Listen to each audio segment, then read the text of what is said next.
नमस्कार, मध्य प्रदेश की खबरों में आपका स्वागत है। मैं हूं आपके साथ अनुष्का सिंह। सीएम शिवराज ने प्रदेश में बढ़ते कोरोना के मामलों पर चिंता जाहिर की है। बता दें कि प्रदेश में आज 3000 से ज्यादा मामले सामने आए, जिसके बाद सीएम ने जनता से अपील करते हुए कहा कि यह संकट का समय है, महासंक्रमण का दौर है। पड़ोसी राज्यों की स्थिति बहुत संकटपूर्ण है। कोरोना को साथ मिलकर ही हराया जा सकता है। सिर्फ सरकार के प्रयास काफी नहीं है। हम लगातार कोशिश कर रहे हैं, हर जिले की समीक्षा कर रहे हैं। वहीं छत्तीसगढ़ से आने जाने पर भी प्रतिबंध लगाया गया है। वहीं महाराष्ट्र सीमा भी सील की गई है, इसलिए आप सभी भी अनावश्यक रूप से इन राज्यों में न जाएं। आपको बता दें कि इस वक्त मध्य प्रदेश में कोरोना के मामले लगातार बढ़ रहे हैं। बात की जाए अगर आज की, तो 24 घंटों में 3000 से अधिक मामले सामने आए हैं, जिसके बाद मुख्यमंत्री शिवराज सिंह चौहान ने चिंता जाहिर की है। वहीं उन्होंने लोगों से अपील की है कि सभी लोग मास्क का प्रयोग करें।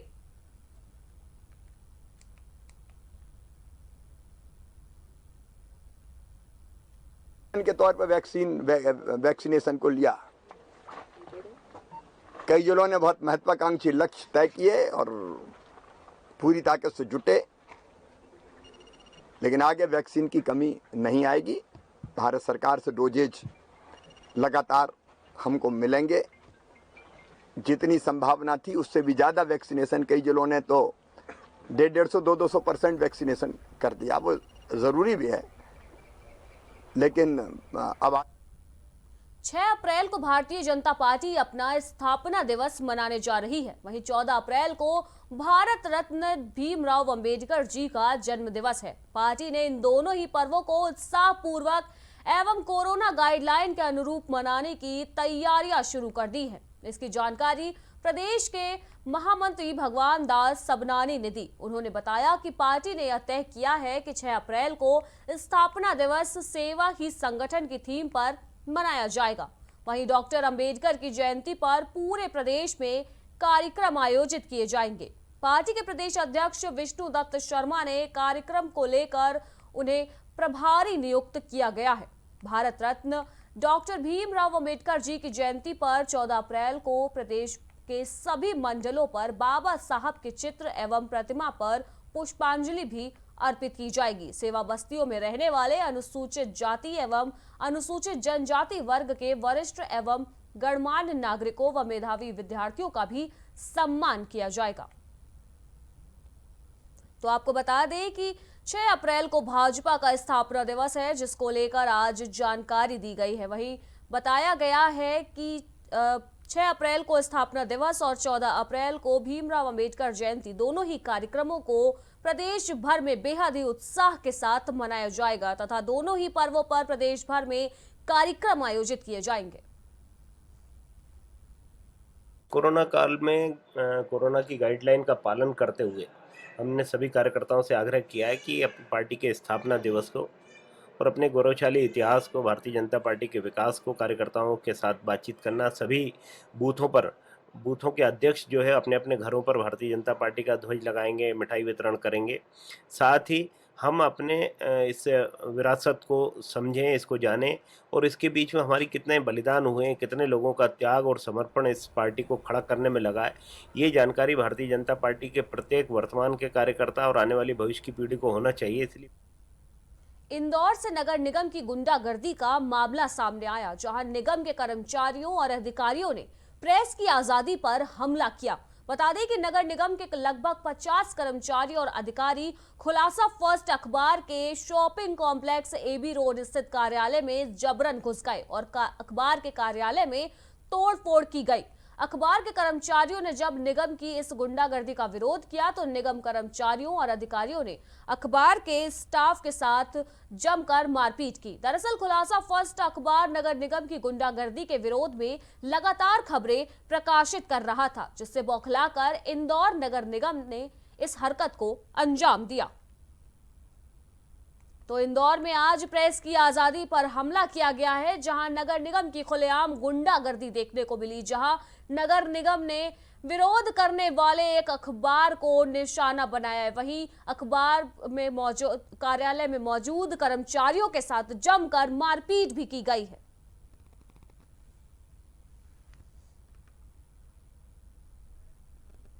कांग्रेस विधायक संजय शुक्ला ने इंदौर नगर निगम के कर्मचारियों के द्वारा अखबार के कार्यालय पर किए गए हमले की निंदा की है। शुक्ला जी ने बताया कि कोरोना वायरस से निपटने की गाइडलाइन का पालन कराने के नाम पर निगम कर्मियों के द्वारा पिछले कई दिनों से नागरिकों के साथ ज्यादती की जा रही है।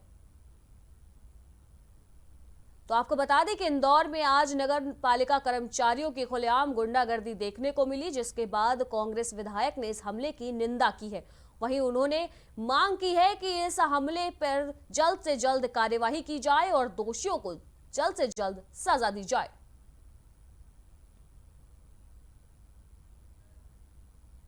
1200 मेगावाट की अनपरा सी लैको परियोजना में 600 मेगावाट की यूनिट का कार्य के दौरान बॉयलर गिरने से हादसा हो गया, जिससे दर्जनों की संख्या में मजदूरों की मौत तथा 2 दर्जन से ज्यादा मजदूरों के घायल होने की सूचना मिल रही है। वहीं मलबे में कई मजदूरों के दबे होने की भी आशंका जताई जा रही है। बता दें कि 600 मेगावाट की यूनिट नंबर 2 में अनुरक्षण का कार्य चल रहा था, जिससे यह हादसा हुआ। फिलहाल हादसे के बाद से परियोजना में हड़कंप मचा हुआ है। वहीं परियोजना अधिकारी कुछ भी बताने से फिलहाल इनकार कर रहे हैं। तो अनपरा से यह बड़ी खबर सामने आई, जहां लैको परियोजना में हादसा देखने को मिला, जहां बॉयलर गिरने से उसकी चपेट में कई संख्या में मजदूर आ गए। आपको बता दें कि फिलहाल बाकी मजदूरों के द्वारा वहां पर प्रदर्शन किया जा रहा है, पर परियोजना अधिकारी इस मामले में कुछ भी कहने से इनकार कर रहे हैं।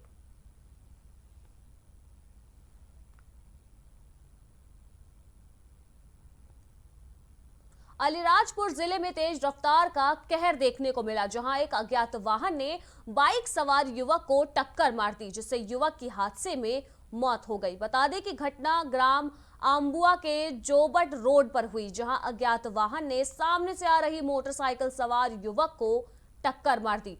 वहीं मामले की सूचना पुलिस को दी गई, जिसके बाद आम्बुआ थाना प्रभारी पुलिस बल के साथ मौके पर पहुंचे और शव को कब्जे में लेकर पोस्टमार्टम के लिए भेज दिया गया है। फिलहाल पुलिस अज्ञात वाहन की तलाश कर रही है।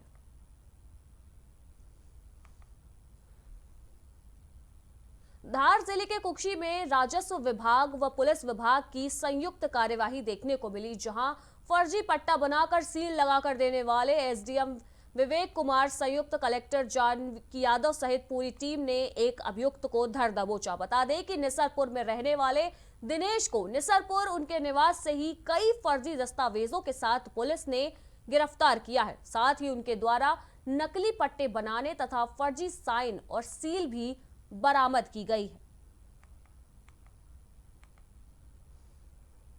तो आज धार में पुलिस और राजस्व विभाग की संयुक्त कार्यवाही देखने को मिली, जहां नकली पट्टा बनाने वाले एक अभियुक्त को गिरफ्तार किया गया है।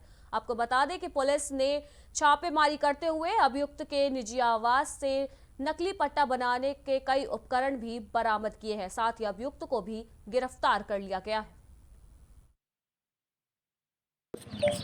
2 दिनों पहले हम लोगों को एक फर्जी पट्टे की शिकायत प्राप्त हुई थी। वो महिला हमारे टिन शेड में ही रह रही थी।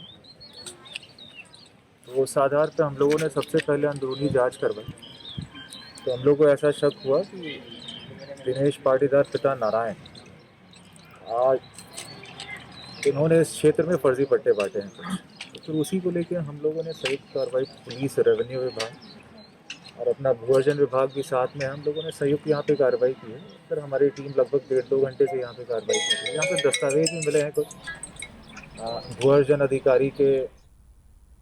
भोपाल में पुलिस की बर्बरता का मामला सामने आया, जहां शहर में नाइट कर्फ्यू में एक चाय की दुकान को बंद कराने पहुंची पुलिस से दुकान मालिक का विवाद हो गया, जिसके बाद झगड़े में दुकानदार ने पुलिस वाले पर चाय फेंक दी, जिससे गुस्साए पुलिसकर्मी ने दुकान मालिक के घर पर पहुंचकर तोड़फोड़ की और घर में मौजूद महिला और बच्ची के साथ मारपीट की, जिससे बच्ची और उक्त महिला को गंभीर चोटें आई हैं। तो भोपाल में आज पुलिस की बर्बरता की एक तस्वीर देखने को मिली, जहां नाइट कर्फ्यू के दौरान एक पुलिस वाला एक चाय की दुकान को बंद कराने पहुंचा था, जहां विवाद होने के बाद दुकान वाले ने पुलिसकर्मी के ऊपर चाय फेंक दी, जिससे गुस्साए पुलिसकर्मी ने दुकानदार के घर वालों पर हमला कर दिया। आपको बता दें कि पुलिसकर्मी ने घर पहुंचकर पहले तो घर के सामान के साथ तोड़फोड़ की, वहीं घर में मौजूद महिला और बच्ची के ऊपर भी हमला कर दिया। वहीं आप तस्वीरों में साफ तौर पर देख सकते हैं कि हमले के बाद बच्ची और महिला को गंभीर चोटें आई हैं।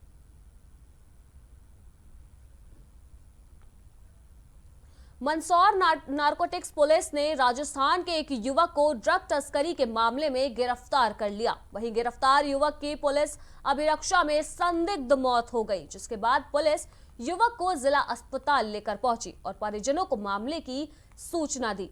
वहीं मामले में परिजनों ने पुलिस पर गंभीर आरोप लगाते हुए बताया कि पुलिस ने युवक सोहेल को छोड़ने के लिए 50 लाख रुपए की मांग की थी। वहीं पैसे न देने पर युवक को पुलिस ने मार दिया है। दरअसल मध्य प्रदेश के मंदसौर जिले की सीमा से लगे प्रतापगढ़ राजस्थान के एक युवक को मंदसौर नारकोटिक्स विंग ने 90 ग्राम ब्राउन शुगर के साथ पकड़ा था। परिजनों का आरोप है कि 21 वर्षीय युवक सोहेल को पकड़ने के बाद नारकोटिक्स विंग ने उसके परिजनों से संपर्क किया था और 50 लाख रुपए देकर मामला रफा दफा करने की भी बात कही थी।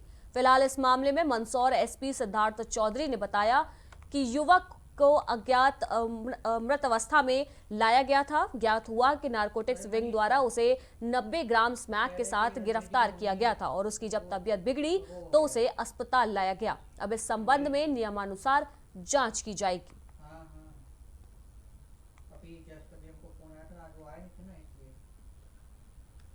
तो मंदसौर में आज ये एक घटना सामने आई जहां पुलिस कस्टडी में एक युवक की मौत हो जाती है। वहीं परिजन इस वक्त नारकोटिक्स विभाग पर गंभीर आरोप लगाते हुए भी दिखाई दे रहे हैं। आपको बता दें कि नारकोटिक्स विभाग पर आरोप लगे हैं कि उन्होंने परिवारजनों से 50 लाख रुपए की रिश्वत की मांग की। वहीं जब परिजनों ने 50 लाख रुपए रिश्वत देने से मना कर दिया तो कस्टडी में मौजूद युवक की हत्या कर दी गई।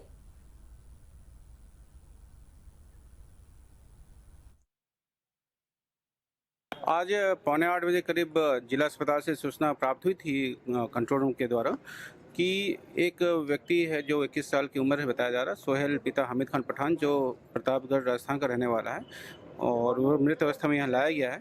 ज्ञात हुआ कि उसको रात में कल नारकोटिक्स विंग द्वारा 90 ग्राम स्मैक में उसे गिरफ्तार किया गया था और उससे फिर जब उसकी तबीयत बिगड़ी तो फिर यहाँ लाया गया, जहाँ पे इसको मृत घोषित किया गया है। उसको कल कस्टडी में लिया गया था। आज सुबह जब देखा तो वो बातचीत नहीं कर रहा था, उसे हॉस्पिटल, सिविल हॉस्पिटल में ले जाया गया, जहां डॉक्टर ने उसे मृत घोषित किया। जी, परिजनों का आरोप है कि 50 लाख रुपए की मांग करी थी और वो नहीं देने के कारण आपने केस भी फर्जी बनाया और उसकी हत्या कर दी। अभी ऐसे कोई तथ्य मेरे पास नहीं आए हैं, लेकिन अगर कोई भी ऐसी बात आती। मंदसौर में शहर भर से इकट्ठा किया जाने वाला कचरा इस वक्त गांव वालों के लिए मुसीबत बन चुका है। एक तरफ जहां नगर पालिका स्वच्छता अभियान की बात कर रही है, वहीं जहां कचरा डाला जा रहा है, वहीं के आसपास लगभग 8 गांव उस कचरे की बदबू, प्रदूषण और धुएं में रहने के लिए मजबूर है। जहां एक और प्रशासनिक अधिकारी इस गंभीर समस्या की तरफ आंख मूंद कर बैठे हैं, वहीं अब कांग्रेस और भाजपा के बीच इस मामले को लेकर राजनीति शुरू हो गई है। तो चलिए दिखाते हैं आपको हमारी एक खास रिपोर्ट। एक तरफ जहां मंदसौर नगर पालिका पूरे मंदसौर को स्वच्छता की श्रेणी में लाना चाहती है और घर घर से कचरा इकट्ठा कर मंदसौर शहर को साफ सुथरा रखने का दावा कर रही है, वहीं जहां पर यह कचरा डाला जा रहा है, उसी ट्रेचिंग ग्राउंड के आसपास के लोगों का जीना दूभर हो गया है। ट्रेचिंग ग्राउंड के आसपास ना तो दीवार बनी है, ना ही वहां से उठने वाले धुएं, बदबू और गंदगी को रोकने के लिए नगर पालिका के पास कोई साधन है। जहां पर ये ट्रेचिंग ग्राउंड बनाया गया है, वहां पर सिंधपन सहित लगभग 8 गांव हैं और उनके आने जाने के रास्ते पर लगभग 15,000 की आबादी का आना जाना लगा रहता है। मंदसौर शहर की लगभग 2 लाख की आबादी का कचरा यहाँ पर डाला जा रहा है और लोग इस धुएं, बदबू और प्रदूषण से परेशान हैं। कई बार यहाँ पर लोग धुएं के गुबार और बदबू से परेशान हो जाते हैं और इस रास्ते से आना जाना भी बंद कर देते हैं। वहीं स्कूली बच्चों का भी इसी मार्ग से आना जाना होता है और कभी कभी तो बच्चे इसके शिकार होकर बेहोश तक हो जाते हैं। वहीं ग्रामीणों का कहना है कि इस गंभीर समस्या के प्रति किसी का ध्यान नहीं है और हमने कई बार जनप्रतिनिधियों और प्रशासनिक अधिकारियों को इससे अवगत भी कराया है, लेकिन समस्या का हल नहीं हुआ। अगर हमारी समस्या का हल नहीं होता है तो हम यहाँ पर एक बड़ा जन आंदोलन और चक्का जाम करेंगे। धुआं फैल रहा है, इतना खतरनाक है कि चारों तरफ आसपास के गांव वाले भी परेशान हैं, केवल हमारे गांव वाले ही नहीं। और शिकायत करते हैं तो वो जलाना बंद कर देते हैं और उसके बाद जैसे ही मामला ठंडा होता है और वापस वो धुआं होना स्टार्ट हो जाता है। और सीएम हेल्पलाइन पे भी शिकायत करी थी, तो वो जब यहाँ पर आए तब 1 महीना बीत चुका था। उसके बाद वो देखने आए, इतने यहाँ मामला सब रफा दफा हो चुका था। और हम दोनों बहनें वहाँ से आ रही थी, हम पापा को कॉल किया तो वो आने में लेट हो गए। इतने हम आए तो हम बेहोश हो गए। बहुत सारी गाड़ियाँ भी निकली उस दौरान, लेकिन किसी ने हमको नहीं देखा। यहाँ पर प्रोग्राम था तो शिवराज सिंह जी राणा एक घटाव वाले उन अंकल के ड्राइवर की नज़र पड़ी हमारे ऊपर, तो उन्होंने हमें बचाया, वरना हम मर जाते वहाँ पे। समस्या इस धुएं से ये है कि इस धुएं की वजह से लोगों के फेफड़े में कार्बन डाइऑक्साइड का समावेश ज़्यादा हो जाता है, जिसकी वजह से सांस की तकलीफ, घबराहट और अस्थमा जैसी बीमारियां, और शरीर में जब ऑक्सीजन की कमी होती है तो व्यक्ति झुंझला जाता है, बेहोशी की अवस्था में हो जाता है, अचेतन हो जाता है उसको, और उनकी वजह से बहुत सारी बीमारियां जन्म लेती है। यहाँ तक कि बेहोशी की अवस्था में व्यक्ति की मृत्यु को भी प्राप्त हो जाता है, पता नहीं लगता है। आप खुद डॉक्टर हो तो इसके बारे में आप क्या कहोगे? हम तो ये चाहते हैं कि इसको यहाँ से हटाया जाए, किन्हीं भी परिस्थितियों में यहाँ से हटाया जाए, क्योंकि अब समय निकल गया इस चीज़ को समझाने का और समझने का। अब तो केवल एक ही चीज़ बची है कि जो बड़ों का है कि आर पार की लड़ाई वाला सिस्टम होना चाहिए। अब यहाँ से इस टेचिंग ग्राउंड को हटाना पड़ेगा, क्योंकि मेरी दोनों बालिकाओं ने पढ़ाई छोड़ दी है और उनका कहना है कि हम तो 2019 में उस मई के समय में मर ही गए थे इस धुएं से, तो अब क्यों ना इस जीवन को उसी मृत्यु के ही नाम कर करके ने को उग्र आंदोलन कर करके यहाँ पर बैठ जाएँ हम, मतलब अनिश्चितकालीन धरना दे करके बिल्कुल भूख हड़ताल पर बैठ जाएँ। वहीं इस मामले पर जब नगर पालिका के सीएमओ प्रेम कुमार सुमन को फोन लगाया गया तो उन्होंने मीटिंग में होने का बहाना बनाकर इस समस्या से पल्ला झाड़ लिया। इस मामले को लेकर कांग्रेस और भाजपा में भी राजनीति शुरू हो गई है कि मंदसौर शहर को स्वच्छ रखने के लिए दूसरे ग्रामीणों को प्रदूषण में नहीं धकेला जा सकता। ग्रामीणों की समस्या वाजिब है। अगर नगर पालिका के प्रशासक, कलेक्टर और सीएमओ इस समस्या को हल नहीं करते तो हम हमारे विधायक और सांसद के माध्यम से भोपाल तक इस बात को उठाएंगे और ग्रामीणों की समस्या का निराकरण करेंगे। वहीं कांग्रेस का सीधा आरोप है कि ट्रेचिंग ग्राउंड शुरू से ही विवादास्पद रहा है। उसके आसपास में ना तो कोई दीवार है, ना कचरे के निस्तारण की कोई योजना है, जिसके कारण आसपास के गांव में ट्रेचिंग ग्राउंड से बदबू, प्रदूषण और धुआं उठ रहा है और इससे वहां के लोग बीमार हो रहे हैं। अगर यह समस्या शीघ्र ही हल नहीं की गई तो कांग्रेस सड़क पर आकर आंदोलन करेगी।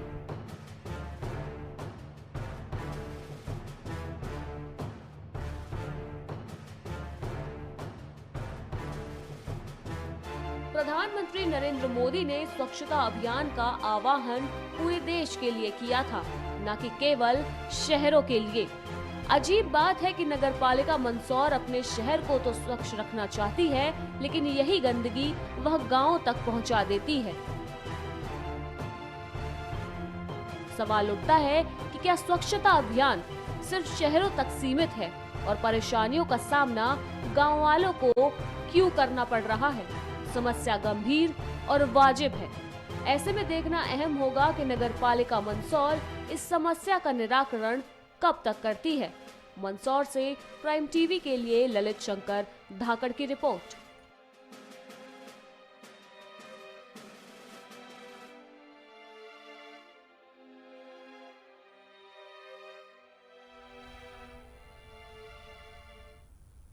फिलहाल मध्य प्रदेश की खबरों में इतना ही। देश दुनिया की बाकी की तमाम खबरों के लिए देखते रहिए प्राइम टीवी। नमस्कार।